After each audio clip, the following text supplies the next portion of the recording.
നീ റാഗ് ചെയ്തോ? പെൺപിള്ളേരെ ബ്ലൗസിന്റെ ഉള്ളിൽ കൈയിട്ടുള്ള ഇടപാടുണ്ടല്ല, അത് വേണ്ട. അതിന് നിന്റെ അമ്മേനെയും പെങ്ങന്മാരും ഒന്നല്ലല്ലോടാ റാഗിയതാ.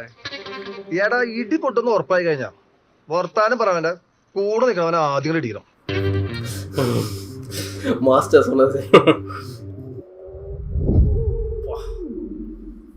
അവൻ വിചാരിക്കും എന്നെ എന്തിനടിച്ചത്, ഇവനെ അടിക്കേണ്ടത്. അതെന്നെ മറ്റോനും വിചാരിക്കപ്പ.